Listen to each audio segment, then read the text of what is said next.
અને આ વિષય ત્રણ છે અને ત્રણે એકરૂપ વિષય છે આપણા. પહેલું છે અંકુર. આ જે વિષય છે એ ભટકી ન જવાય એટલા માટે ગ્રંથમાં તો કેટલાય વિષય છે, અનંત વિષય છે. એમાં અંકુર, ભાલ તિલક અને લક્ષ ભજન, આ ત્રણ વિષય આપણે આજે અત્યારે ચર્ચા કરવાની છે. અંકુરમાં ચેતનતા કેમ જાણવી? હા, તબ નિજ પત કરુણેશ સકરતા કુકિયા મુજ જેહી પૂછ પૂછ કછુ હોય ઉર અંતર અંતર રખું ન તેહી અબ નિજ પત કરુણેશ સકરતા કુકિયા મુજ જેહી પૂછ પૂછ કછુ હોય ઉર અંતર અંતર રખું ન તેહી. કરુણેશની ઐશ્વર્ય ભરી વિભૂતિનું ચૈતન્ય જ્યારે રકમમાં મળી જાય છે, કરુણેશની ઐશ્વર્ય ભરી વિભૂતિનું ચૈતન્ય જ્યારે રકમમાં મળી જાય છે ત્યારે તે સર્વે સાજની રકમોનો સમૂહ વિતરૂપ યુક્ત અભય અજર અને સ્પર્શ ન થઈ શકે તેવી રીતે રહે છે.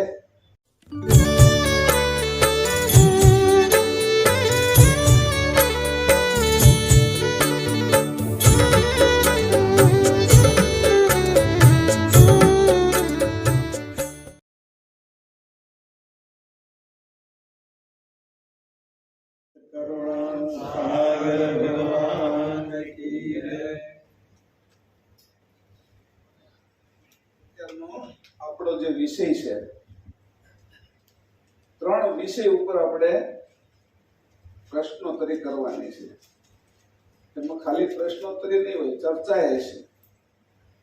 તમને કોઈને અંદરો અંદર કોઈ જવાબ ખબર હોય કે ભાઈ આ પ્રશ્ન છે, બીજાને નથી ખબર, અને આપણને એના જવાબની અથવા ચોપાઈની અથવા ગ્રંથની ખબર છે કે આ જગ્યાએ આ ચોપાઈમાંનો આ જવાબ આ રીતે આપેલો છે, તો ઈ જવાબ હાથ ઊંચો કરી અને ઈ જવાબ આપવો હોય તો જવાબ તમારે પણ આપવાનો છે. પ્રશ્ન એ પૂછવાનો છે. અને આ વિષય ત્રણ છે અને ત્રણે એકરૂપ વિષય છે આપણા. પહેલું છે અંકુર. આ જે વિષય છે એ ભટકી ન જવાય એટલા માટે ગ્રંથમાં તો કેટલાય વિષય છે, અનંત વિષય છે. એમાં અંકુર, ભાલ તિલક અને લક્ષ ભજન, આ ત્રણ વિષય આપણે આજે અત્યારે ચર્ચા કરવાની છે અથવા પ્રશ્નો કરવાના છે.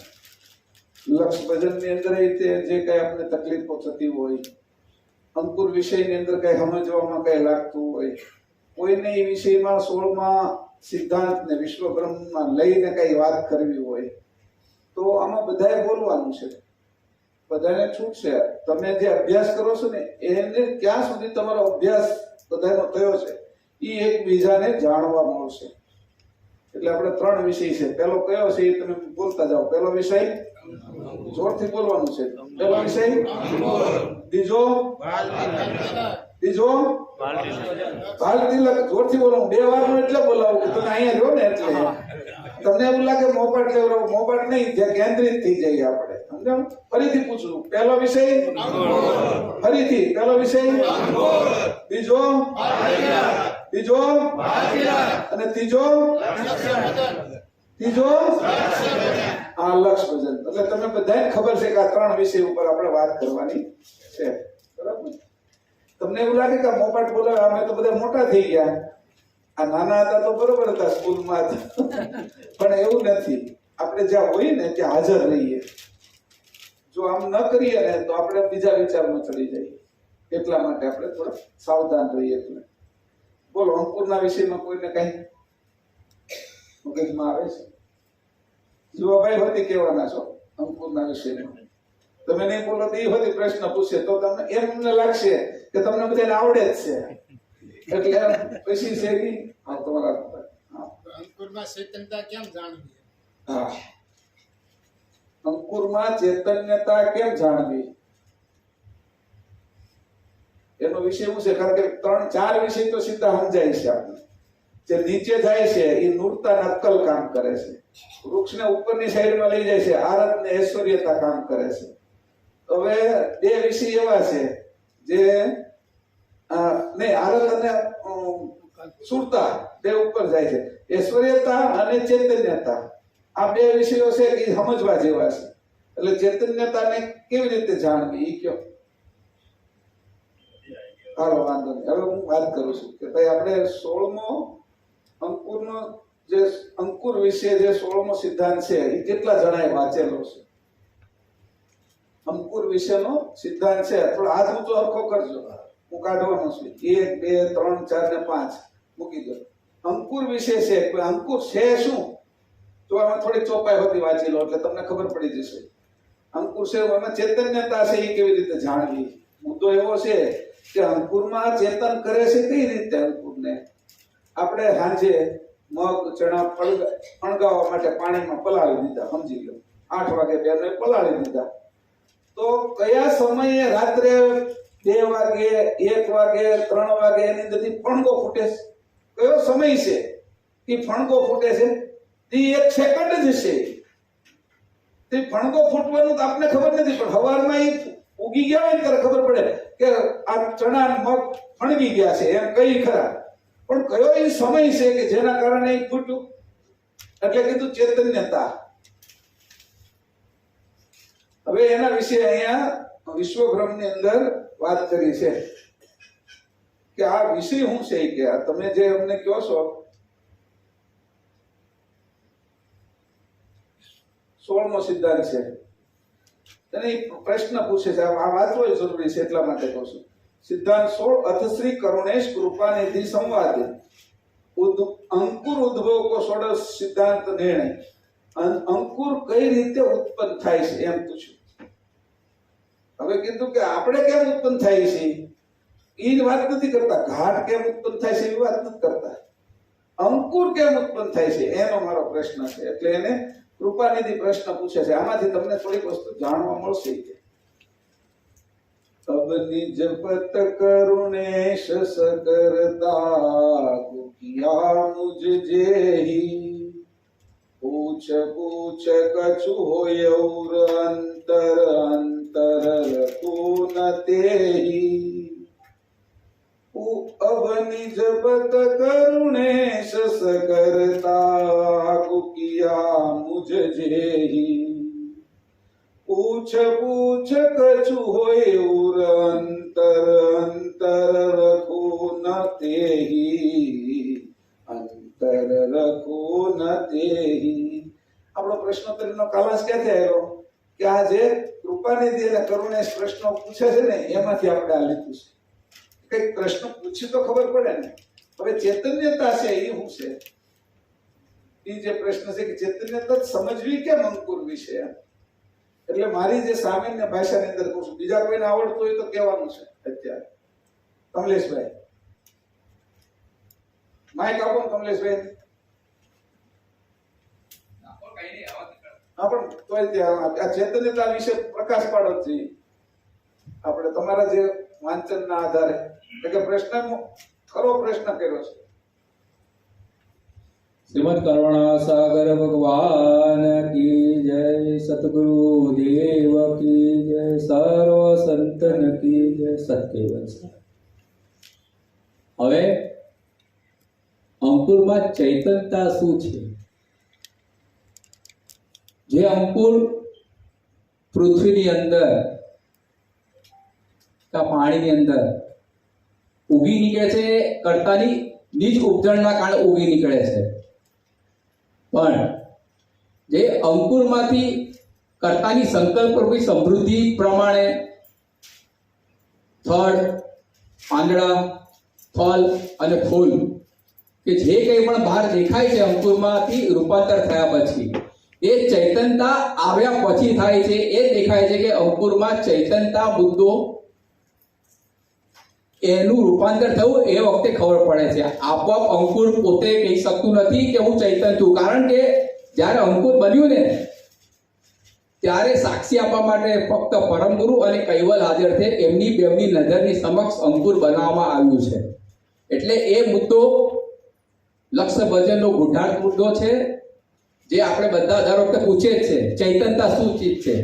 જળ પોતાની જગ્યાએ જેવું ને તેવું રહી છે, પણ એમાં જ્યારે ગતિ આવે છે ત્યારે એનું રૂપાંતર થાય છે. એટલે ચૈતન્યતાનો એ મતલબ એવો થાય છે કે અંકુરમાંથી જે સમૃદ્ધિઓ સંકલ્પ પ્રમાણે કરતા મૂકી છે, બહાર નીકળી આવી એ દેખાડે છે કે એ ચૈતન્ય છે. જ્યારે સમૃદ્ધિ નીકળે છે ત્યારે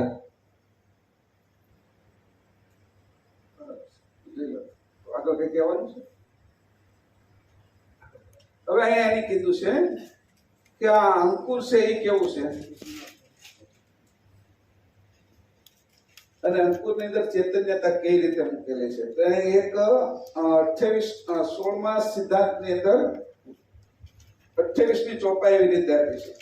તેહી ચેતન ઈશ્વરીએ મિલિતવ હવિતવ સકલ સમોહ સાજ સમોહ વિત વિત સહિતમ અભિજીત જર અછોહુ તેહી ચેતન ઈશ્વરીય મિલિતવ હવિતવ સકલ સમોહ સાજ સમોહ હવિતવ વિત સહિતમ અભિજીત જર અછોહુ અભિજીત અજર અછોહુ. કરુણેશની ઐશ્વર્ય ભરી વિભૂતિનું ચૈતન્ય જ્યારે રકમમાં મળી જાય છે, કરુણેશની ઐશ્વર્ય ભરી વિભૂતિનું ચૈતન્ય જ્યારે રકમમાં મળી જાય છે ત્યારે તે સર્વે સાજની રકમોનો સમૂહ વિતરૂપ યુક્ત અભય અજર અને સ્પર્શ ન થઈ શકે તેવી રીતે રહે છે. હવે અહીંયા એની ઐશ્વર્યતા અને ચૈતન્યતા ઉપર પ્રકાશ પાડ્યો છે. બોલો, 4 વસ્તુની તો આપણે ખબર છે, પણ જે ઉગાવો કરે છે, મેં કીધું કે આ મગ ચણા જે પલાળેલા હોય એ જે ઉગાવો કરે છે, એ ઉગાવો કરવાનું કામ ચૈતન્યતાનું છે. એને અંદરથી બહાર કાઢવાનું. જે ચણો છે એમનો પડ્યો રહે આપણા ડબ્બાની અંદર કે આપણે કોઈ વસ્તુ મૂકી દો હોય કોઠારમાં, તો 2 વર્ષ 3 વર્ષ પડ્યો રહે તો એની મેળે ઉગતો નથી. પણ એને એમ કીધું કે પાણીની અંદર જાય અથવા જમીનમાં તમે વાવી દો ત્યારે એ ઉગે છે, પણ કે જમીનને ઉગાડવાની એને ઈચ્છા નથી, એમ જળને એને ઉગાડવાની ઈચ્છા નથી, પણ આના જળ અને જમીનના સંયોગે કરીને એની અંદર રહેલું જે ચૈતન્યતા છે એ એને ચૈતન્યતા એની અંદર ઉગાવો કરે છે. આપણો બધાનો ઉગાવો જે કર્યો છે. હા, ચૈતન્ય છે ને એ ચિદની મધ્યમાં રહેલું છે. ચિદ એટલે એનું બીજે, અને અને અંકુર, એ અંકુરના મધ્ય ભાગની અંદર અંશનું નિવાસ છે. તો ચૈતન્ય સમજો ને, અંશની મધ્યની અંદર ચૈતન્યતા જ રહેલી છે, અને એ ચૈતન્યતાના યોગે કરીને અંકુશ સ્ફુરિત થાય છે. અંકુરને સ્ફુરણ જે તમારી ક્રિયા છે એ ચિત્ત એના મધ્યમાં, ચૈતન્યના મધ્યમાં, ચિદની મધ્યમાં કરા એનું સ્વરૂપ રહેલું છે, અને એ ચૈતન્યને લીધે એનો ઉગાવો થાય છે. એટલે બાપજી ઘણી વાર કહ્યું કે ચૈતન્ય નિજ ચૈતન્ય તણું ભૂલી જાઉં. જેટલું આવડે એટલું બોલો શકતા, હું પછી આમ કહી દઉં છું. હા, ચિત્તના નિજ ચૈતન્ય તણું. એટલે તમારે જો મારા સ્વરૂપને ઓળખવું હોય તો તમારા મધ્યમાં જે મારું અંશ સ્વરૂપ છે એ સ્વરૂપનું તમે ચિત્તવાને કરો. ચૈતન્યતા ચિત્તના નિજ ચૈતન્ય તણું ગુણાતીત ગુરુદાન. એ જે ગુણાતીત છે તે ગુણોનું જે સ્વરૂપ છે એના ગુણગાન તમારે ગાવાના છે.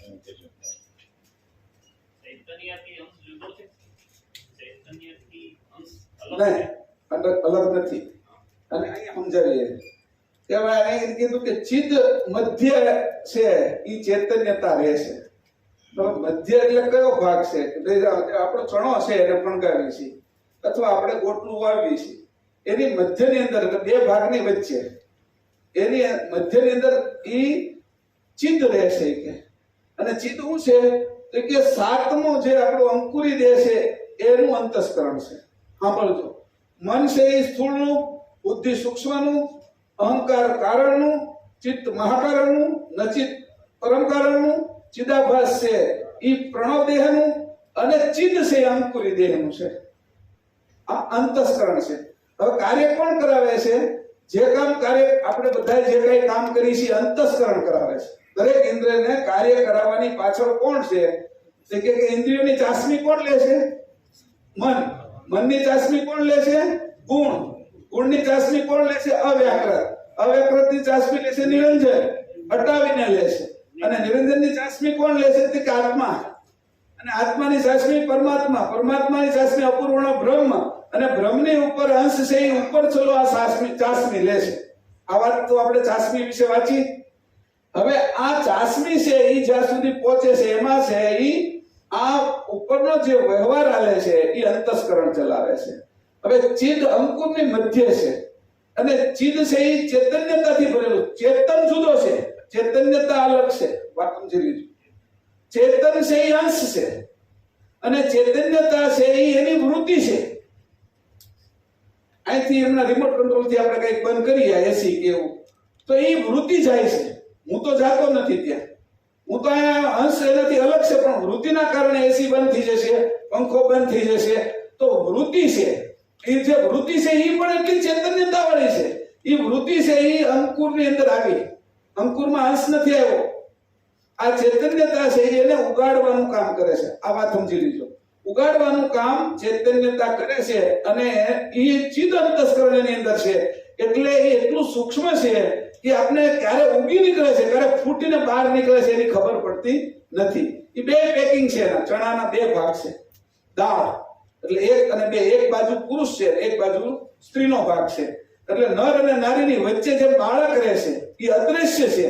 એમ ચૈતન્યતા અદ્રશ્ય છે. જે નીચે જાય છે મૂળ અને ઉપર જે આવે છે ડાળી કાઢે છે એની મધ્યનો ભાગ છે. જે ઈડા છે, પિંગળા છે, એમાં સુષુમ્ના છે એની વચ્ચે મધ્યમાં આવે છે. એ સમ છે. એટલે ચૈતન્યતા છે એ સમ સ્થિતિમાં છે અને ચૈતન્યતા છે એ ઉગાવવાનું કામ કરે છે, ઉત્પન્ન કરવાનું કામ કરે છે. હવે ઐશ્વર્યતા શું કામ કરે છે? આની સાથે જ લઈ લઈએ. ઐશ્વર્યતા શું કરે છે? જે જેનો સ્વભાવ છે એ પ્રમાણેના એને ફળ લાવે.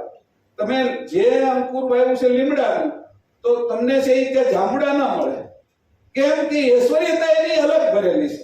ઐશ્વર્યતાના કારણે દાડમ, જમરૂખ, ચીકુ, મગ, મઠ, ચણા, ઘઉં, બાજરો, જુવાર એ બધું ચૈતન્યતાના કારણે અલગ ઐશ્વર્યતાના કારણે અલગ અલગ છે. આ બધી આપણે બધાને કોઈને જે કઈ ભાવતું હોય ને બધું અલગ અલગ છે. એ આપણી પોતાની ઐશ્વર્યતા છે. રોગ એ તે આપણા જે પિતાજીને હોય કે માતાજીને હોય તો વંશ વારસાગત આવે છે. ભાઈ ડાયાબિટીસ એના બાપાને હતું એટલે આવ્યું છે એમ. તો કે એ ઐશ્વર્યતા એ ટ્રાન્સફર કરી ઐશ્વર્યતા છે. તો ઐશ્વર્યતા જે આગળથી આવે છે એને આગળ ધપાવે છે, પણ ચૈતન્યતા ઉત્પન્ન કરે છે. આ બે વચ્ચેનો ફરક છે. બીજું હે મહેશભાઈ, અહીંયા એમ કે છે જે ચૈતન્યતાની ભાઈએ વાત કરી, તમે વાત કરી, એટલે તમે ચૈતન્ય પરમગુરુ લખે છે કે ચૈતન્યતા સિદ્ધની મધ્ય તા પર તે નિર્વાણ. ત્યાં વાણી તો છે તા પર તે નિર્વાણ ઘાટ રહી સ્વે આત્મા તે કરતા મેં જાણ. હા, એટલે આખી ચોપાઈ બોલી લીધી. આખી ચોપાઈ ફરીથી બોલો એકવાર એટલે બધાને ધ્યાનમાં રહી જાય. જો આમાં કોણ કેટલો અભ્યાસ કરે છે ને એની ખબર પડી જશે. કારણ કે બાબુદાદા છે ને એ 65 વર્ષથી છે એ સંપ્રદાયમાં છે. દરેક ગ્રંથની દરેક ચોપાઈ એના મોઢે છે. પાછી ગમે ત્યાંથી ગમે એ પ્રશ્ન કાઢો તો ચોપાઈ આખી જ બોલે. એટલે એનો અભ્યાસ 65 વર્ષથી કે 18-20 વર્ષના હતા ત્યારથી આ સંપ્રદાયની અંદર અભ્યાસ કરે છે. પાછા ફરીથી બોલો. ચૈતન્યતા સિદ્ધની મધ્ય તા પર તે નિર્વાણ. હા, એની ઉપર વાણી નથી. તા પર તે નિર્વાણ ઘાટ રહી સ્વે આત્મા. ઘાટ રહિત સ્વે આત્મા તે કરતા મેં જાણ. પરમ ગુરુ એટલે હા, એટલે એને કીધું જે તું વિચાર કરે છો ઘાટનો, તો મારો કોઈ ઘાટ નથી. જે આમાં આ વાત હોતી થઈ ગઈ કે પરમ ગુરુએ 39માં અંગની અંદર જે વાત કરવામાં આવી કે જેને કોઈ હજી અડ્યું નથી એવા અવ્યાકૃતનો તેની ચોલો લીધો. જેને આજ સુધીમાં કે બ્રહ્મા, વિષ્ણુ, શંકર, આદિશક્તિ ને નિરંજન ઈ પણ એ ઘાટને અડ્યા નથી અથવા શંકાદિકોને એ પ્રાપ્ત નથી થયો. એવો જે અવ્યક્ત વિભૂતિનો જે ચોલો હતો ઈ પરમ ગુરુએ ધારણ કર્યો. ઈ પહેલો એનો દેહ છે, પણ પોતે છે ઈ તો દેહ વગરના છે. એની સાથે ઈ ચોપાઈ હોતી બોલી લીધી. અને તમે આગળ વર્ણન કરાવ્યું કે ઇન્દ્રિયોની સાચમી મનને મળે, મનની સાચમી ગુણને મળે, ગુણની સાચમી અવ્યાકૃતને મળે, અવ્યાકૃતની સાચમી નિરંજનને, નિરંજનને કાળકર્મ લાગતા નથી. નિરંજને શું કર્યું? હા નિરંજને શું કર્યું? એટલે ચોખ્ખી કરીને ન ચાસણી લાગે લીધી. એ ઠેકાણે તમે પૂગો, તમને એને એવું ન કીધું હટાવીને ચોખ્ખી કરીને એને તપાવીને એ ચાસણી લાગે. હા, લીધી. જો કે આપણે દૂધ છે એની અંદર કોઈ ગાયને કે ભેંસને કે એને કોઈ પ્રકારનો એને રોગ થયો કાળકર્મ હોય ન લાગે. અને એ ધોઈને સીધું પી જઈએ આપણે તો એ રોગ આપણી અંદર આવે. પણ એને શું કર્યું કે દૂધને એવું ગરમ કરી નાખ્યું, એને એટલું બધું ઉકાળ્યું અને પછી પીધું એટલે એ રોગના જીવો હોય એ બધા મરી જાય.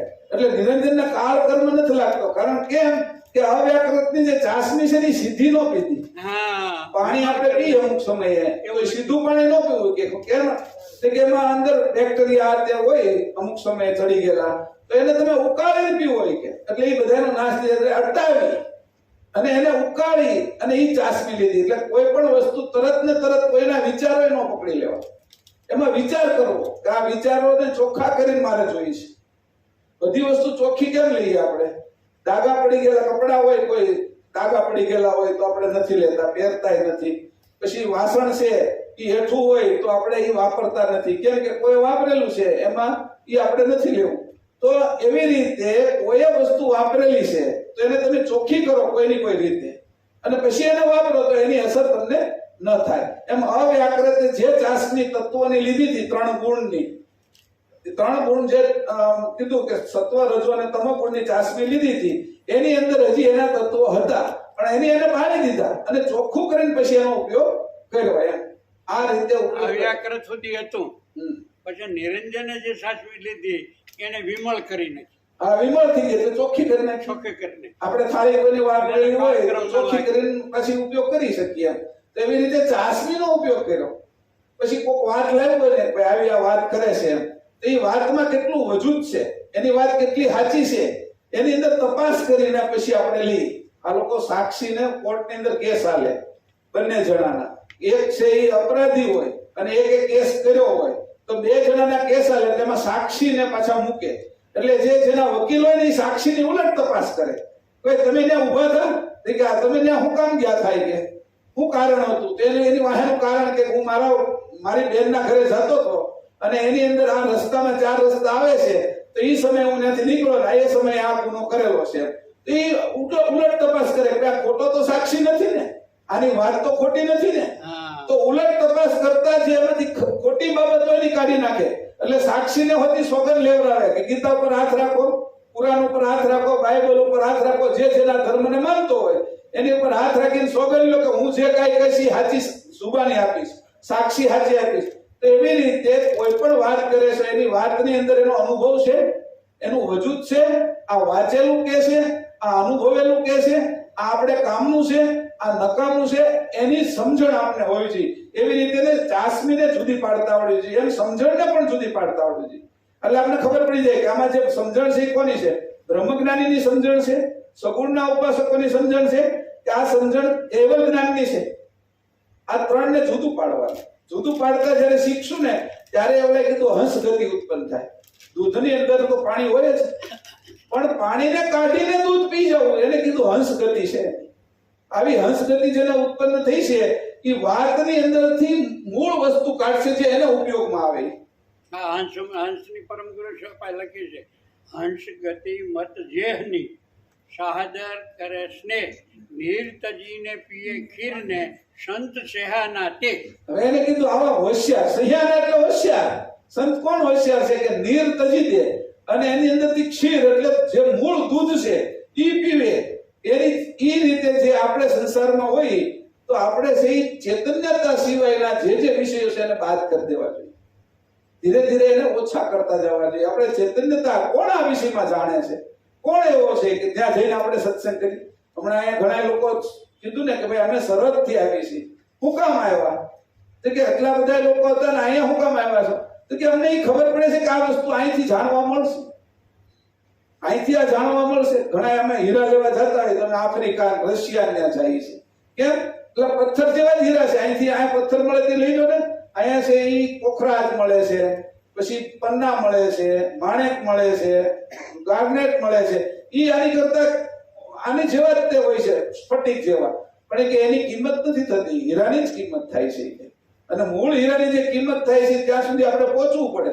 એટલે ભલે ને કીધું કે 280 કિલોમીટરથી અમે દૂરથી આવી છીએ કે, અને આવો વરસાદ હતો, ઘરે કામ હતું, લોકો બીમાર હતા, તોય અમે આવ્યા છીએ કે નક્કી કર્યું છે કે અમારે આ વસ્તુ જોઈએ છે. તો એવી રીતે જ્યારે દ્રઢતા આવે ત્યારે આપને પ્રાપ્ત થાય. હવે અહીં કીધું કેવલ હુકમ હંસ લેહ શીરા અવ્યાકૃતવત ધરે શરીરા શક્તિ કી નિજ આદ્ય વિભૂતિ જીવ જંત તન રહિત છૂતિ. પરમ ગુરુનું સ્વરૂપ છે કીધું, એની જે વાત કરી એના માટે કીધું કે સ્વે રહિત આત્મા. હું કીધું તમે ઘાટ રહી સ્વે આત્મા તે કરતા મેં જાણ. ઘાટ રહિત સ્વે આત્મા તે કરતા મેં જાણ. હું કેવો છું કે ઘાટ વગરનો છું, અને તું મને તારા ઘાટથી સમજવા માંગીશ તો સમજાઈશ નહીં તને. અહીંયા એવું કીધું કે એની જે શરીર ધારણ કર્યું ને પહેલું શરીર, એ પહેલું શરીર જ્યારે હંસનું આવરણ દેખાવાનું 39માં અંગમાં પહેલી ચોપાઈ છે કેવલ હુકમ હંસ લેહ શીરા. કેવલનો હુકમ થયો, અને આ જે પરમ ગુરુ હંસ રૂપે હતા એની પોતાના માથા ઉપર આ હુકમને ધારણ કર્યો. અવ્યાકૃતવત ધરે શરીરા. અવ્યાકૃતવત, જેનો જે આકાર ઉત્પન્ન નથી થયો, નિરાકારથી પણ પાર છે એવું શરીર જે હતું ઈ એની ધારણ કર્યું. શક્તિ કી નિજ આદ્ય વિભૂતિ જીવ જંત તન રહિત છૂતિ. આ શક્તિ નહીં, આજે આદ્ય શક્તિ નહીં, અવ્યાકૃત નહીં, એનાથી પણ પર જે શક્તિની આદ્ય વિભૂતિ હતી જે આજ સુધીમાં કોઈ ધારણ નથી કર્યું.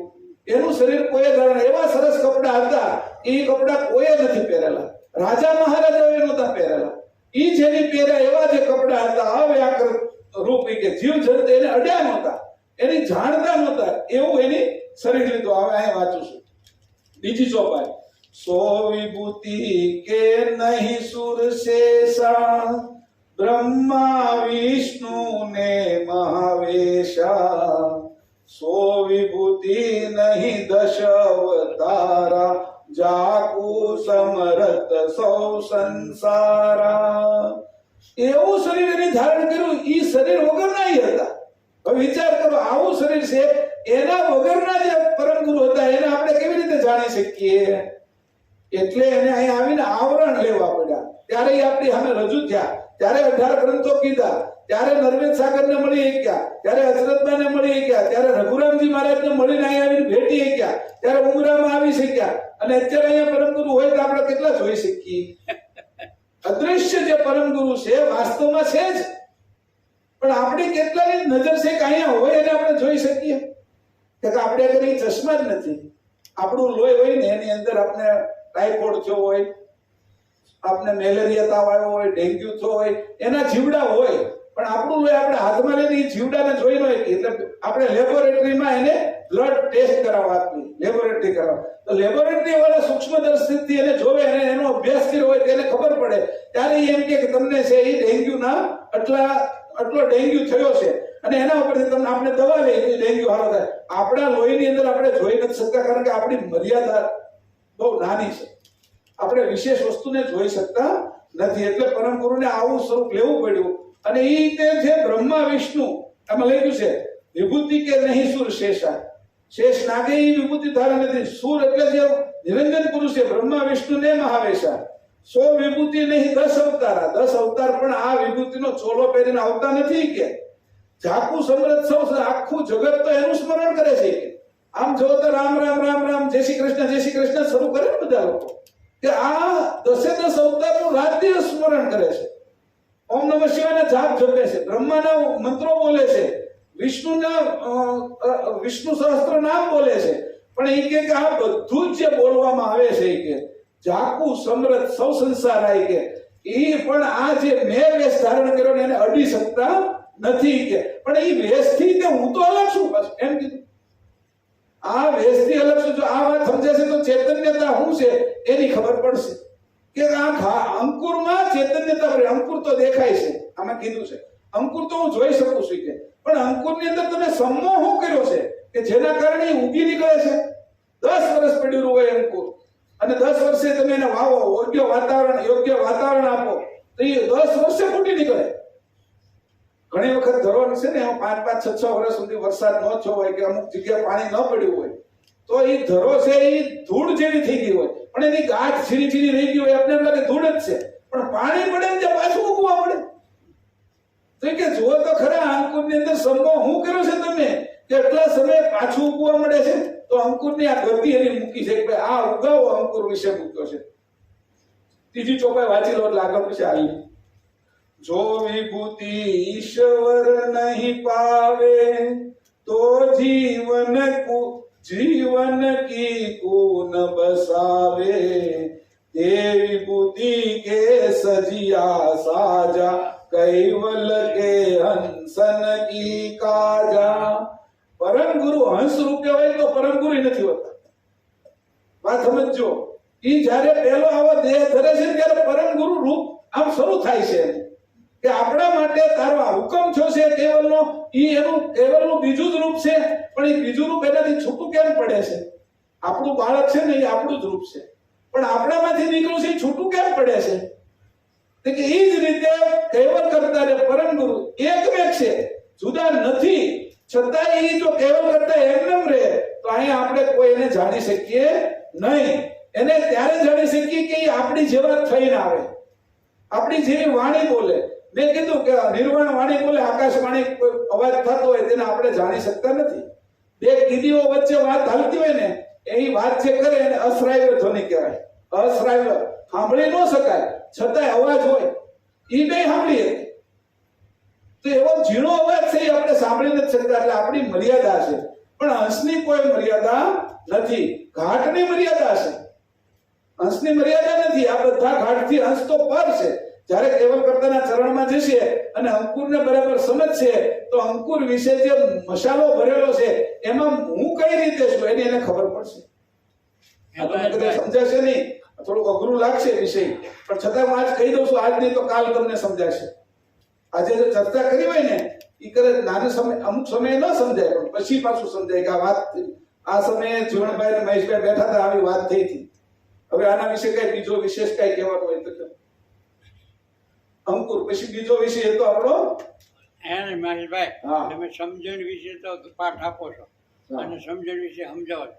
પરમ ગુરુ એમ લખે છે આ કોણ સમજે કે સમજણ કી શમશાસની રમી રલે કોઈ સંત આપા પર અળગું વીર સંસી ભયે શ્રીમંત, તો એને શ્રીમંત કહેવામાં આવે જ્ઞાન સંપ્રદાય. હા એની હું સંચી ભય શ્રીમંત આપણે તો કઈ પૈસા ભેગા કરે એટલે શ્રીમંત થઈ ગયો, આટલી જમીન છે એટલે શ્રીમંત થઈ ગયો, આટલો મોટો હોદ્દો છે એટલે શ્રીમંત થઈ ગયો. શ્રીમંતાઈ કોને કીધી? જે વિદ છે. કયું કીધું? આપા પર અળગું વિદ. આપા પર એટલે હું અસ્મિ પર. અસ્મિ છે ને આપું છે, આપું અસ્મિ લાગ્યું ને આપણે છે આ જવારમાં સમજાવ્યું ને, દેવોસ્મિ થી લઈને બ્રહ્મોસ્મિ સુધી જે અસ્મિ લાગે એના ઉપર વિદ છે અને એને ભેગું તમે કરો તો એ કે તમે શ્રીમંત છો. એટલે તમારું સ્વરૂપ અત્યારે સ્વરૂપ ક્યાં વેચાઈ ગયેલું છે, એ અલગ અલગ વેચાઈ ગયું છે. આંખમાં, કાનમાં, નાકમાં બધી ઇન્દ્રિયો એ આપણી શ્રીમંતાઈ લઈ ગઈ છે. એ કેન્દ્રિત નથી, ભેગું કરેલું નથી. આપણું ધન બધે ચારે બાજુ વેચાઈ ગયું હોય તો તાકાત ન હોય. એવી રીતે રાજાનું સૈનિક ચારે બાજુ વેચાઈ ગયું હોય તો એની તાકાત ન હોય. એક ઠૂક સૈનિક હોય, એક મક્કમ હોય. કોઈ ઘરની અંદર 5 ભાઈઓ છે પણ બધા એક મત ના હોય તો એ ઘરની સામે કોઈ જોશે નહીં, પણ એની ઘરની અંદર ફાટફૂટ પડે, 2 ભાઈઓ બાંધ્યા છે, એ બીજાને ખબર પડે એટલે દુશ્મન જે હોય ને એની અંદર વધારે ફાટ પડાવે. એ વેચાઈ ગયેલા છે, સંચી ભયે શ્રીમંત. એમ આપણું જ્ઞાન, આપણી સમજણ, એ ઇન્દ્રિયો, અંતસ્કરણ, મન, બુદ્ધિ સહિત આ જે 3 ગુણ છે એમાં આ બધાની અંદર વેચાઈ ગયેલી છે. એટલે આપણી જે શ્રીમંતાઈ હતી એ આપણી છે એ શ્રીમંતાઈ વહી ગઈ. એટલે કે એની કીધું આ જે આપા પર અળગું વિદ, જે અસ્મિ લાગ્યો દેહોસ્મિ, જીવોસ્મિ, શિવોસ્મિ, આત્મોસ્મિ, જ્ઞાનોસ્મિ, બ્રહ્મોસ્મિ, એના ઉપર તું અસ્તિત્વ રૂપે છો. કે અસ્મિને બાદ કરી નાખ. આપાપદ, આ આપાપદ કહેવાય કે હું અહંકાર વાળો અને હું અહંકારને બાદ કરી નાખું અને પછી જે હું રહું અને એનું જ્ઞાન જાણવા જાઉં કોઈને આગળ. હવે મારે આને જાણવા શું થાય ખબર છે? જ્ઞાન માટે તો આવ્યા હોય પણ એને એ પોતે જાણતો એ કેવું હોય આપણે આપણે પૂછે હું પ્રશ્ન પૂછવાનો હોય, પણ એ પ્રશ્ન આપણે હાટું નથી પૂછતો, એને પ્રશ્ન પૂછવો નથી, પણ હું જે જાણું છું એ હું તમને કહેવા હાટું હું તમને પ્રશ્ન પૂછું છું. એટલે એની અંદર અહંકાર ભરેલો હોય. એ અહંકારથી આપણે પ્રશ્ન પૂછે એવો અહંકારી કે આમાં નથી. પરમ ગુરુ અને કરુણેશ વચ્ચે, તો કરુણેશ અને કૃપાનિધિ વચ્ચે જે સંવાદ થાય છે એવો અહંકાર નથી, અસ્તિત્વ છે. એટલે જે વાતો કરે છે એ સમજવા માટે કરે, જિજ્ઞાસા છે, મુમુક્ષા છે, અહંકાર નથી. આપણે શું થાય કે આપણે ગ્રંથ વાંચીએ છીએ, આપણે છે એ અભ્યાસ વધારે કર્યો એટલે 2-5 જણાને આપણે પ્રશ્ન પૂછીએ, અને પ્રશ્ન પૂછીને મારો અહંકાર હું દેખાડવા માંગુ છું, પણ છુપાઈ જાઉં છું. તો પ્રશ્ન પૂછી મારે એનો જવાબ આપવો, એ નો સમજે તો હું જાણું છું ને એ મારે રજૂ કરું છે એની સામે, એવો અહંકાર ભર્યો એને આપાપત કહેવાય. એને જે વાત કરી અને પછી જે જ્ઞાન સંચિત કરે ને એ શ્રીમંત થાય. આ વાત સમજજો. હજી હું કોઈને આગળ આવું પછી જીવનભાઈને એમ કહું, જીવનભાઈ સદગુરુ ને પરમગુરુ અલગ છે એમ, તો એ એમ કે છે કે હું પ્રશ્ન પૂછું સદગુરુ ને પરમગુરુ વિશે સમજાવો ને, તો મને એ સમજાવે સદગુરુ ને પરમગુરુ વિશે. પછી હું જે જાણતો એને છુપાવી રાખ્યું હોય, પછી હું એને હરાવવા હાટુ એમ કહું કે તમારી કરતા હું આ વધારે જાણું છું, સમજાણો? એટલે હું એના વિશે વાત કરું, એટલે પછી એ જે મારી જાણવાની વાત નથી, મારે એની ઉપર હાવી થવાની વાત છે. એટલે હું અહંકાર લઈને ગયો છું, એટલે એનાથી હું કઈ શીખવા જાઉં ને તો શીખી ના શકું, સમજાણો? કારણ કે મારી આગળ રીત ભેગું ન થાય. હું જે ભેગું કરવા જ્ઞાનને જાણવા માટે કેટલું સામાન્ય રહેવું પડે, તો પરમ ગુરુ આમાં પ્રશ્ન કરે છે વિશ્વ બ્રહ્મા કે પોતે કૃપાનિધિ થાય છે અને કરુણેશને પ્રશ્ન કરે છે, એની અંદર કોઈ પણ પ્રકારનું આપાપણું નથી. જ્યારે જ્ઞાન જાણવા જઈએ, આપણે કોઈને આગળ શીખવા જઈએ તો આપાપણું મૂકીને જઈએ ને તો થોડું ઘણું તો કઈ લઈને આવી જ આપણે કમાણી કરીને આવી, પણ આપાપત લઈને જઈએ ને તો આપણી જે કમાણી હોય ને એમાંથી હોતી ઓછું કરીને આવી, આપણે નુકસાન કરીને આવી. હા, પ્રશ્ન પૂછે ત્યારે પરંતુ એમ કે છે હું તો અલ્પજ્ઞ અમારે ભેગા નહીં જાણતો રાજની નથી. આવું કરવાની મનાય. આ જેને સૂટ મૂકી એટલે શું કર્યું? બ્રહ્મગુરુ પોતે સર્વજ્ઞ હોવા છતાં પણ દાસાગત પણ તો જોવાનું કે હું તો અલ્પજ્ઞ છું. તો કૃપાનિધિ કહે છે ગણેશ હું તો અલ્પજ્ઞ છું, તો હું કશું જાણતો જ નથી. આ ગર્ભગૌરી વિશ્વ તો એને લખ્યું ને આપણે કિશોરભાઈ યુનિવર્સિટી મહાગ્રંથની અંદર ગર્ભગોષ્ઠી આખો એમણે લખ્યો. શું એમ નથી જાણતો, છતાં પણ એને દાસાત્વપૂર્ણ ધારણ એટલા માટે કર્યું કે આપણે પણ જ્યાં સુધી દાસાત્વપૂર્ણ ધારણ ન કરીએ ત્યાં સુધી પરમગુરુ આપણા હૃદયમાં પ્રવેશ કરવાના નથી. જ્યાં સુધી અહમનું પોટલું આપણી સાથે છે જ રાખેલું અંતસ્કરણની અંદર, એ અહમનું પોટલું જ્યાં સુધી ઓગળે નહીં એટલે સદગુરુની કૃપા આપણા અંતસ્કરણમાં પ્રવેશ કરતી. અંદર ના પ્રવેશ કરે, ઉપર છતું રહે, ઉપર રે ખરું, અંદર ના પ્રવેશ. એને કીધું ને જો આ બધાય છે ને અનુભવી લોકો છે, આપણે બધાય તમે માંથી અનુભવી લોકો છો, પણ આ અનુભવી કે ભાઈ એ તોય એમ કે છે આટલું સર્વજ્ઞ આટલા ગ્રંથો લખ્યા તો એ કરુણેશની સામે જાય છે અને એને કહે છે કે હું તો અલ્પજ્ઞ અંશ છું આપનો, મને ક્યાં કઈ ખબર પડે છે? આ અંકુરને તમે કેમ બનાવ્યું, તમે કેટલી એની અંદર હોશિયારી મૂકી એ મને કાંઈ ખબર. એ એમ નથી કહેવા જતા કે હું અંકુર વિશે કઈ જાણું છું અને તમને પ્રશ્ન પૂછું છું, એટલે નાના થઈ જાય છે ને વાસ્તવમાં એને જાણવું છે. તો એ અહમ બધો છોડી દે છે અને અસ્તિત્વથી પૂછે છે, વાસ્તવિક મુમુક્ષા છે, અને એવી રીતે જે જ્ઞાન એની મેળવ્યું છે એને સંચી ભયે શ્રીમંત. આવો શ્રીમંત કોણ થાય એમ છે?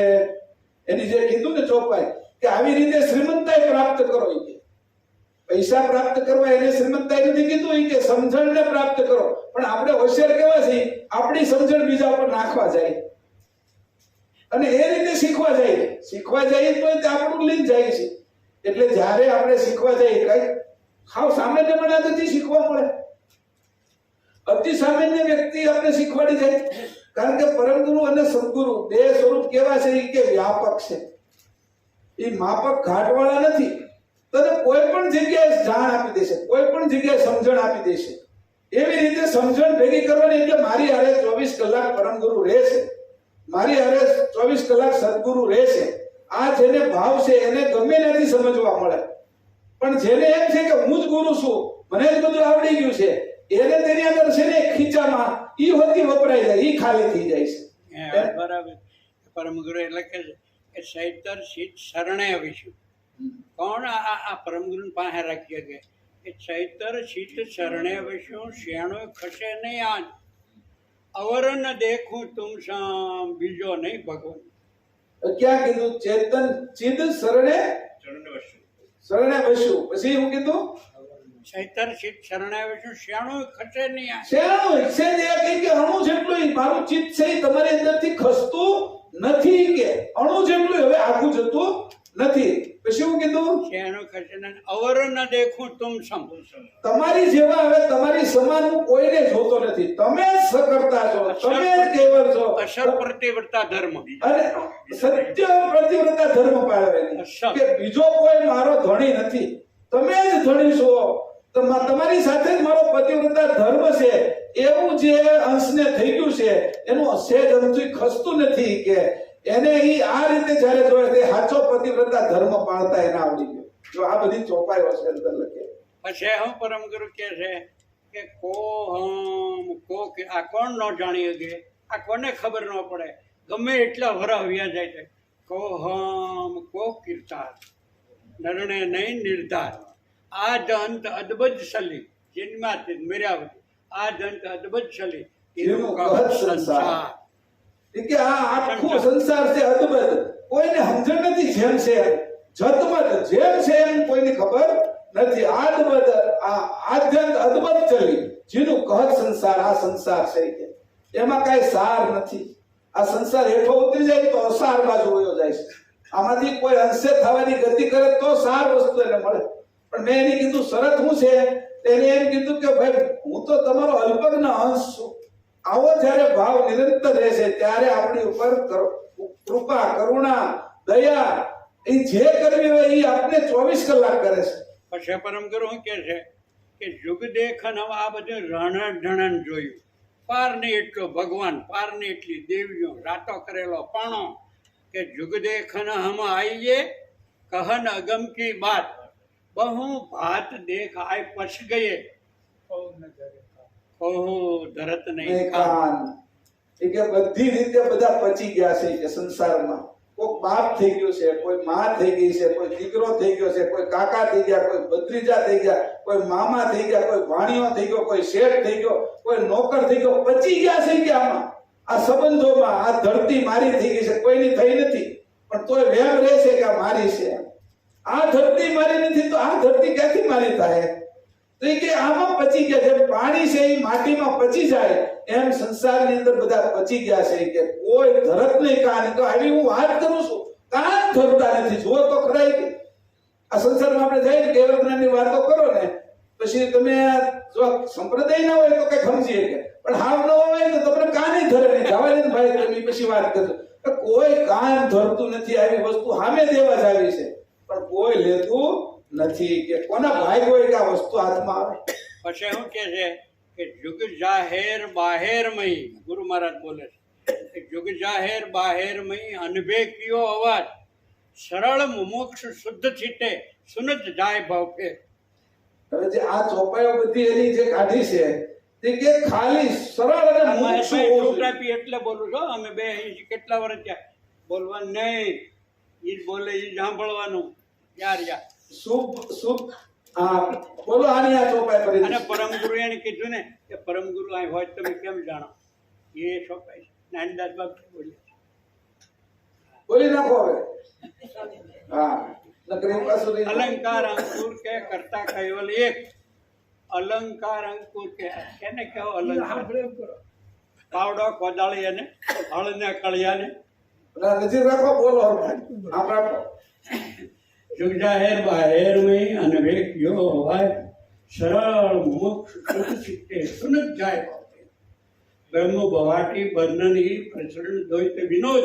આ વિનોદ છે. આ બધું દ્વૈત, આ દ્વૈતત્વ, આ વિનોદ જ છે. પ્રસરણ દ્વૈત વિનોદ કહે કુવેર ટિનકી પર હે કહેવલ વિનોદ. કે આ વિનોદ છે ને એના ઉપર કેવલનો નિજ બોધ છે. કે આ વિનોદ વિનોદ ન્યા પડ્યો. વિનોદ તમે છોડી શકો. આ બધો વિનોદ છે સંસારમાં. કેટલા વિનોદ, કેટલા આનંદ, કેટલી ખુશી ભરી છે. એની આપને રોકી રાખવા માટે કેટલું કર્યું ને આ બધો વિનોદને છોડી જાય તો નિજ બોધ થાય. કે નિજ એટલે પોતાનો બોધ, પોતે પોતાને જાણી શકે એ બોધ થાય. કે આવી વાત આ બધી કરી. આ પ્રશ્નોત્તરીનો ઉત્તર એવો હતો કે ઝાઝા જણા બોલે. આ બધા જે ભરેલું હોય એ બોલશે તો આપણે ખબર પડશે. કે કોણ કેટલો અભ્યાસ કરે છે. જો તો ખરા રાજ્ય એમાં રહે છે બધા. અલંકાર અંકુર કે આપણે પેલા વાત થઈ કે તેને અલંકાર તમે કહો. નાનદાસ બાપજી તો બોલ્યા અલંકાર અંકુર કે કરતા કેવલ એક સામ્રાજ્ય ગતિ કરતાની જો જન લહે પરમ વિવેક. ક્યાંથી વિવેક કાઢશું? નહીં હો, પરમ વિવેક ક્યાંથી કાઢશું? પરમ વિવેક મને કેવો. વિવેક કીધું, પછી હંસ જેવો વિવેક કીધું, પણ નહીં કે પરમ વિવેક જોઈએ. પરમ વિવેક એટલે કેવો છે કે કેટલો વિવેક જોઈએ એની અંદર, કે આ ગતિ પ્રાપ્ત થાય, આપણને હંસની ગતિ પ્રાપ્ત થાય. સામાન્ય આપણે અત્યારે આપણે છે ન્યુયોર્ક જવું હોય, અમેરિકા જવું હોય તો સાયકલ લઈને ઉપડી જાય ત્યાં ન પહોંચી, કારણ કે એનું સાધન એ પ્રમાણે હોવું જોઈએ ને. તમે પ્લેનમાં જાઓ તો 24 કલાકે ન્યુયોર્ક ની અંદર પહોંચી જાઓ, પણ તમારે ચંદ્રમાં જવું હોય તો એ પ્લેન પણ ચાલે નહીં. ચંદ્રમાં જવા માટે તો 3,80,000 કિલોમીટર ચંદ્ર દૂર છે પૃથ્વીથી, અને ત્યાં પહોંચવું હોય દ્રેલક જોજન શૂન્યતે. મારભાઈ કહે છે ને કે ચંદ્ર કેટલો એટલે પરમગુરુ લખે દ્રેલક જોજન શૂન્યતે મુમ્મે ભાષત છંદ જો વિલશે લઈ વારી તો સુરતે એક. હવે એની હું કીધું આપણે કે પરમ ગુરુ એમ કે છે કે ભાઈ 2 લાખ યોજન ચંદ્ર છે અને લાખ યોજન સૂર્ય છે. હવે આપણા વૈજ્ઞાનિકો તો એમ કે છે કે ચંદ્ર પૃથ્વી નજીક છે અને સૂર્ય દૂર છે, પણ એનો અર્થ એવો જો કે આપણું જે ગ્રહમંડળ છે ને આખું સૂર્યમંડળ, એમાં ચંદ્ર છે ને એ 190 ચંદ્રો છે, પૃથ્વીનો 1 છે, પણ 92 ચંદ્ર છે એ શનિના છે, 79 ચંદ્ર છે એ ગુરુના છે. તો એના જે ઉપગ્રહ છે એ પૃથ્વી કરતા પણ મોટા છે. એ લોકની વાત કરી, ચંદ્ર છે એ ઉપગ્રહની વાત નથી કરી. એટલે આ વાત યાદ રાખજો. કોઈને એમ લાગે કે પરમ ગુરુ કીધું છે આ વાત અહીંયા ખોટી પડે, તો એ ધામની વાત કરે છે. એવા તો ચંદ્ર છે એ દરેક ઉપગ્રહને છે, અને એ બધાના લિસ્ટ કરેલું છે મેં કે કેવા છે. તો ચંદ્ર છે એ જે મોટામાં મોટો ચંદ્ર છે, અને ત્યાં આગળ અત્યારે વૈજ્ઞાનિકોએ એવું નક્કી કર્યું કે ત્યાં કોઈ જીવ હોય એવું અમને લાગે છે. અને જે વાઇઝર આપણું વાઇઝર યાન ગયું છે એ વાઇઝર યાને એના ફોટા ને એવું લીધું છે. તો ચંદ્રલોક એ આ ચંદ્ર નથી, ખાસ યાદ રાખજો. કાલે ઉઠીને પ્રશ્ન એવા કોઈ કરશે એટલે કીધું કે આ પોઈન્ટ આવ્યો એટલે હું ફરીથી કહી દઉં, એ વચ્ચે આ વાત લઈ લીધી. તો આપણે જે જાવું એમાં પરમ વિવેક કરવાની વાત છે. પરમ વિવેક ક્યાંથી કરશો એ કે જો તમને રોકેટ હોય તો ચંદ્ર સુધી પહોંચાય, જો પ્લેન હોય તો ન્યુયોર્ક સુધી પહોંચાય, પણ સાયકલ થી ન પહોંચાય. સાયકલ એમાં ગતિ તો છે જ તે, પણ સાયકલમાં અહીંયા સુરતમાં જવું હોય તો જઈ શકીએ આપણે. સાયકલ લઈને અમદાવાદ જવું હોય તો ન જવાય, એમાંય કાર જોઈ. તો એવી રીતે ગતિ જેની અંદર જે ભરેલી છે, તો પરમ વિવેકની ગતિ છે કે મારું સ્વરૂપ અને કર્તાને મેળવી દેવો પરમ વિવેક છે. બરાબર. હવે આપણે બીજો જે પોઈન્ટ હતો, હવે એની પાછળની ચોપાઈમાં નાનદાસ બાપજી કહે છે કે કર્તા ક્રત અને અક્રત. મહેશભાઈ આ વિશે વાત કરી હતી કે ભાઈ આમાં પરમ ગુરુ હોય તમે કોણ ઓળખો, અને મારી જવાનું તો કામ જ નથી ઓળખવાનું. કે આમાં પરમ ગુરુ હોય તમે ઓળખો કોણ, એવું એ બોલ્યા. એટલે અહીંયા નાનદાસ બાપજી એમ કે છે કર્તા ક્રત અને અક્રત આ 3 વસ્તુને સમજવી. કેને ક્રત કેવું, કેને કર્તા કેવા, કેને અક્રત કેવું, જેનું સરળ સમજાય તેનું કહત પરમ ગુરુ શરણાગત છું. ત્રણે વાત એની કરી. કર્તા એટલે સકર્તા કહેવાય, ક્રત એટલે એની જે કરેલું આ સગુણ ઉપાસના નીચે નિરંજનની નીચે, અને અક્રત એટલે બ્રહ્મ. ત્રણે સરળ સમજાય જાય, સરળ સમજાઈ જાય છે ને ઈ જ પરમ ગુરુને પોતાના સ્વરૂપને પ્રાપ્ત કરી શકે. કે તમે કીધું કે આ જો ક્રત કહેવાય, આ શરીરમાં જેટલું સ્થૂળ દેખાય છે, હાડકા, ચામડી, વાળ, આંખ, નાક, જીભ, હોઠ, ગાલ, આ બુટ્ટી, કોઠણ, કોણી, આંગળી, ટેરવા, આ બધું આપણે દેખાય છે. એ બધું જે દેખાય છે એ બધું અલંકાર વાળું છે, એ બધું ક્રત સગુણ. અને જે અક્રત છે એ પ્રાણ, શ્વાસોશ્વાસ. ઈ જે પ્રાણ છે ઈ પ્રાણની ગતિ. આ 10 શ્વાસ પ્રાણ, અપાન, વ્યાન, ઉદાન, સમાન, લેવાતા છોડાતા, કુર્મ, કલકલ, દેવદત્ત, ધનંજય, નાગ, પછી પાછા 49 એના મરુતો, અને ઈ બધું અક્રત છે. સમજાણું? ઘાટ વિશે. અને જે અંશ છે કર્તાનો ઈ સક્રત છે. આ ત્રણેય સરળતાથી સમજાય ઘાટ વિશે. સરળતાથી સમજાઈ જવું જોઈએ. આ ત્રણેય વસ્તુ સમજાવી જોઈએ કે આ ઘાટ છે એ જે સ્થૂળ દેખાય છે, નામ રૂપ વાળો જે ઘાટ દેખાય છે એ બધું સગુણ છે, એ કૃત છે, એ આખું સમજાઈ જાય. પછી અકૃત એટલે શ્વાસ પ્રાણ, એ આખું સમજાઈ જાય. અને પછી કીધું કર્તા પોતે, આ બેયના કર્તા કોણ છે? સકૃત. હવે આ બાજુ તો અંશ છે એટલે પોતે કોણ છે એ સમજાય જાય. આ ત્રણેય સરળતાથી સમજાય. પાછું કપટ નહીં, ઘૂસ કરીને નહીં. બહેનો છે ને એ કોઈ વસ્તુ હાંકતા હોય, અથવા આપણે નાની ઉંમર હોય ત્યારે પતંગ ઉડાડતા હોય, અથવા કોઈ ભરત ભરતા હોય, તો એ દોરાની ઘૂસ થઈ જાય ને પછી નીકળે નહીં. એ જે ઘૂસ થઈ જાય ને એમ નહીં, સરળ સમજાય. આને ઘૂસ કરવાની નહીં. ઘૂસ કોણ કરે? જેને એની અંદર ઘૂસ કરીને કઈક કમાવવું છે, કમાણી કરવી છે, એટલે એને વધારે ને વધારે લાલચોનું કામ નથી. ઈ છે એ વધારે ને વધારે કિલસ કરે, સમજાવવા ના દે. અને સમજાવવા ન દે એટલે સરળ એ સમજાવી ન શકે. અને સરળ આપણા મગજમાં ન આવે. સરળ આપણા મગજમાં ન આવે કે આપણે એને માન્યા કરી, કાલે સમજાવશે, કાલે સમજાવશે, એટલે વાહે હાલ્યા કરી, એટલે લંપટ થઈ જાય આપણે. એટલે એ કે આવવાની સરળતાથી જે સમજાય અને સમજાવી શકાય, ઈ જ એને કીધું ઈ જ પરમ ગુરુ છે. કે બીજા કોઈ પરમ ગુરુ નથી. આ વિશે परम गुरु ज्ञान की शाह लगी चितमाए, परम गुरु ज्ञान की शाह लगी चितमाए, कहे नारायण के ज्ञान ની होश रहेगी मन। એટલે એવી ચાહ લાગી છે, પરમ ગુરુના જ્ઞાનની ચાહ લાગી છે. અને એના માટે હોશ છે, ઉત્સાહ છે, એની માટે તલપાપડતા છે, રેહ છે. એમ કે ક્યાં મને મળે આ? આપણે ગોતતા આવ્યા છે અહીંયા. મને ક્યાં મળે આ જ્ઞાન? મને કોણ આપે આ જ્ઞાન? મને આ સમજણ કોણ આપે કે હું કોણ છું? આ મળતા પહેલા મને કોણ આપે? મારે કઈ સમય નથી હવે. એટલે એવી રીતે એને રેહ થઈ ગઈ છે. એની અંદર એટલો બધી આળસ ઉત્પન્ન થઈ છે હવે કે એ બળે છે. એના કારણે એ તપે છે. એવો જો કોઈ હોય તો એને આ મળે એમ છે. હવે બીજું તું ભાલ તિલક. આ અંકુરના વિષયમાં આપણે થોડુંક આગળ વધી ગયા. ભાલ તિલક. હવે તિલકના વિશે આપણે વાતચીએ છીએ તો કે ભાલ તિલક છે હું. ભાલ તિલક વિશે કોઈ પ્રશ્ન આવે છે અથવા હું પ્રશ્ન પૂછું? ભાલ તિલક છે હું.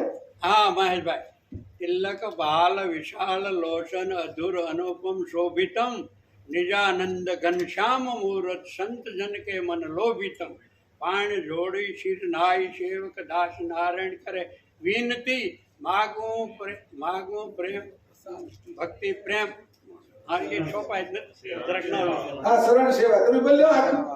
તમે બોલી જાઓ પાછળ. बोलो तो હા ફરીથી આખું બોલો ને તમે જેટલું આવડતું. हाँ हाँ અને એહી તિલક નિરૂપણ ભાલ તિલક વિશે વાત આવી ને એટલે પરમ ગુરુ એહી તિલક નિરૂપણ નિજ કરતા કે શેર તોર એહી તિલક સજી ઓરન કુ કરે એ નિજ કરતા કે અતિ છોડ।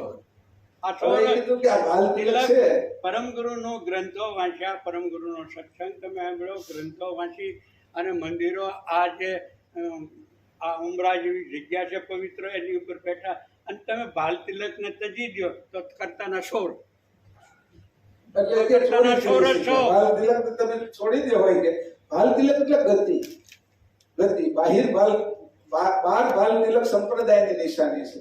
પણ સમજણ તો એમાં છે જ કે આ ભાલ તિલક એ આપને કોઈ આપણે કર્યું હોય ને તો 2-5 જણા પૂછે છે કે ભાલ તિલક તમે કેમ આવું કરો છો?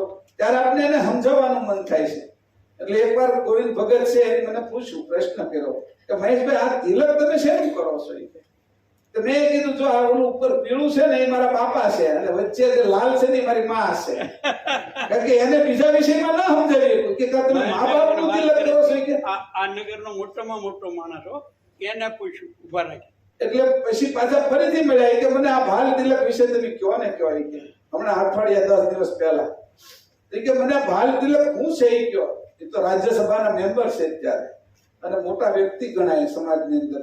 તો એ પૂછે છે ભાલ તિલકના કારણે. જો આપણે આ ધારણ કર્યું હોય ને તો ખબર પડે આપને. હવે આપણે બસ સ્ટેશન ઉપર બસ આવીને ઊભી રહે એની ઉપર બોર્ડ ન મારેલું હોય કે ક્યાં જાય એને નક્કી ન હોય. પણ જો સુરત અમદાવાદ બોર્ડ માર્યું હોય તો એ સુરત થી અમદાવાદ જ જવાની છે. પછી સુરત છે એ નવસારી બોર્ડ માર્યું તો સુરત થી નવસારી જ જવાની છે. પછી કીધું અમદાવાદ વાયા સુરત અને છેલ્લું સ્ટેશન કીધું વલસાડ. તો આપને ખબર પડી જાય કે અમદાવાદ થી આવી છે, સુરતમાં ઊભી છે અને હવે એ વલસાડ જવાની છે. એમ એની નિશાની છે ઈ બોર્ડ. એમ આપણું આ બોર્ડ છે. આપને ખબર પડે કે કેવલધામ જવાનું આ બોર્ડ છે. જો એ બોર્ડ મારતા રહીશું ને તો ખબર યાદ રહેશે કે આ જગ્યાએ જવાની. નકર આપણે ખબર નહીં પડે કઈ બસમાં જાય છે. એટલે બસ નક્કી થઈ ગઈ આપણી. તો કે આ બાલ તિલક છે ઈ નિશાની છે. આ નિશાની આપી છે આપણે. સ્ત્રી જ્યારે હિન્દી કરે લગ્ન કર્યા પછી તો છોકરીને ખબર પડે છે કે આના માટે ધણી છે. જ્યારે આપણે અંકુર તિલક કરીએ તો લોકોને ખબર પડે કે આના માટે પર ધણી છે. એટલે આપણો ધણી છે એવું સાબિત સાબિત કરવા કરવા માટે આપણે બાલ તિલક બાળ કરવું. તિલક કરવું જોઈએ. હવે આ છે ઈ બાહિર બાલ તિલક છે. તો લોકોને લાગશે પણ મારું અંદરનું બાલ તિલક છે એ તો મને ક્યાં બોલે. ભીતર બાલ તિલકની વાત કરી. એ બીજા પ્રકારનું ભીતર કે ઈદા પિંગળાને સુષ્મણા કરી અને જે તિલક કરવામાં આવ્યું અને એ જે 12 આંગળના માર્ગમાં જાય છે એ ગતિ અને ત્યાંથી મારે છે એ અંશની ગતિને પકડવાની છે. લક્ષ ભજનની અંદર આ આવશે. અને પછી આ લક્ષ ભજન એટલે જ લીધું કે આ બધું આ અંકુરી ગતિ અને હાલ તિલક અને લક્ષ ભજન એ બધું સમાન છે. આ ત્રણેય વસ્તુ જ્યારે સમજાય છે ને આપણે તો લક્ષ ભજન બરાબર કરતા આવડશે. હવે એક કીધું કે આની પછી બે પ્રકારના તિલક છે. અભ્યંતર તિલક કીધું એક. સાંભળજો આ શબ્દો છે ગતિમાં. એક બાહિર તિલક કીધું, એક ભીતર તિલક કીધું. અભ્યંતર તિલક ત્રીજું છે એ ક્યાં આવ્યું? એનું શું રહસ્ય છે? એટલે પરમ ગુરુએ કીધું કે ઘણી વસ્તુ છે એ મારે જાહેરની અંદર નહીં કહેવાય કે છતાં અંકુરનો વિષય એટલો બધો ગૂઢ છે કે એ તારા ને મારા વચ્ચે કોઈ બીજો સમજી શકે નહીં. કેમ કે તું ધારણ કરી કેમ છો? મારી કરુણા પણ બીજો કોઈ ધારણ ન કરી શકે. અને ઉદાહરણ આપ્યું, કીડીને લાડુ બહુ ભાવે કે ગળો હોય એટલે, પણ આખો લાડુ એની ઉપર મૂકી દો તો મરી જાય કે એમ મારી કરુણા. એટલે અભ્યંતર બાલ તિલકની વાત પરમ ગુરુએ કરી. અને ચોથું તિલક છે પાર તિલક. આ ઘાટમાં નથી, જેમ હંસ ઘાટમાં નથી ને એમ ઈ તિલક ઘાટની બહાર કરવાનું છે. હવે એનો મર્મ મુદ્દો ઈ સૂક્ષ્મ છે અને ઈ મૂળ ગતિ છે આપણી. જે લક્ષ્ય ભજન કરવાનું છે ને ઈ ક્યાં કરવાનું છે?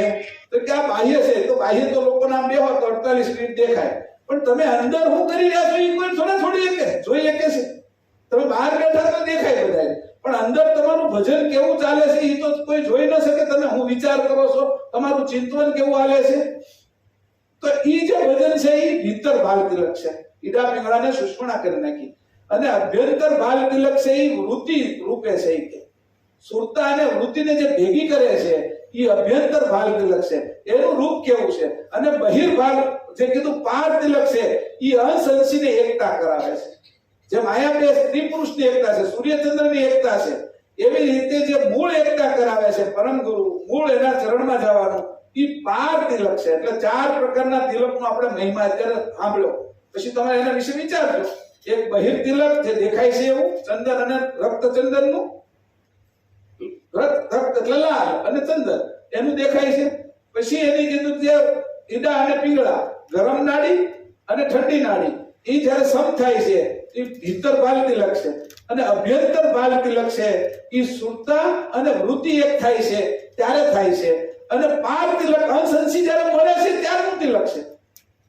એટલે આ 4 પ્રકારના તિલકની વાત એ ગ્રંથ વિશે કરી છે, પણ એને કાઢવી પડે, સમજવી પડે. મેં આજ સવારમાં કીધું હતું તમને, દૂધની અંદર ઘી હોય પણ કાઢતા ન આવડે કેમ દીવો હળગશે? તો ગ્રંથને સમજવાના પરમ ગુરુએ કીધું છે ગ્રંથમાં મારું સ્વરૂપ ભરેલું છે. हाल तिलक और भजन कैवल का, हाल तिलक અને ભજન કૈવલ કરતા. હાલ તિલક और ભજન કૈવલ का जम झूठ डरप नहीं अमल कैवल. હવે એની કીધું આવો ભાલ તિલક તો તમે કરશો કે તો તમારે એને કાળ નહીં આવે કે ભાલ તિલક કે ઓર ભજન કેવલ કા ભાલ તિલક કરો અને કેવલનું ભજન કરો તો કે કાળ તમારે એને નહીં આવે કે તમે કાળના ખાતામાં શરીર છોડશો પણ તમે કાળના ખાતામાં નહીં જાવ. આ ભજન તમને કેવલ ધામ સુધી લઈ જશે અને આ વખતે અધૂરું રહેશે તો આવતા વખતે પૂરું કરશે. તો આ રીતે કરીને આપણે છે ઈ આ લક્ષ ભજન એટલે ભજન કેવલ કા એમ આવી ગયું કે આ કીધું ભાલ તિલક આવી ગયું અને ભજન કેવલ કા. તો લક્ષ ભજન કોનું કરવાનું છે? કેવલ ચેતન લક્ષ ભજન કરવાનું છે. તો આજે આપણે જે વિષય લીધો એ અંકુર બાલ તિલક અને લક્ષ ભજન લીધો. હજી કોઈને કઈ પૂછવું હોય તો 2-3 મિનિટ બાકી છે. લક્ષનો વિષય લઈ તો લક્ષ હવે બીજા કોઈકનો વારો આવે દો. નહીં, મારી પાસે ગોઠવીએ નહીં. મહેશભાઈનો પ્રતાપ છે. હા ઉભા રહો. હા બોલે છે. હા દાદા ત્રિવાણી લીલાટ पे ज्योतिषम तिलक अघात परमात्म दर्शी पुनि स्वयं देसी साथ. હવે અહીં આ વાત કરીએ નહીં. ફરીથી એકવાર આપો તમે માઇક. અને જસનભાઈ કહે છે હા. दादा त्रिवेणी लीलाट में ज्योतिषम तिलक अघात परमात्म दर्शी पुनि स्वयं देसी साथ. હવે એમ કીધું ત્રધાર ત્રિવેણી લેલાટ સન. આ ત્રિવેણી અહીંયા ભેગી થઈ ગઈ. બોલી ત્યાં ત્રિવેણી બધા જાય ને, ગંગા યમુના ને સરસ્વતી ભેગી થાય ને આ પ્રયાગરાજ ની અંદર કુંભનો મેળો લાગે. આ કુંભ છે અને અહીંયા મેળો લાગ્યો છે. ત્રધાર ત્રિવેણી લેલાટ સન જ્યોતિ. અહીંયા કોણ છે? જ્યોતિ નારાયણ. અહીંયા જ્યોતિ નારાયણ નું સ્થાન છે આજ્ઞા ચક્રે. સમજાણું? ઈ જ્યોતિ ત્રધાર ત્રિવેણી લેલાટ સન જ્યોતિ એ છે તિલક એ છે તિલક અઘાત. परमात्म दर्शी पुनि स्वयं देसी साथ. હવે આ છે જાણે છે અને એને કીધું અગાધ તિલક છે.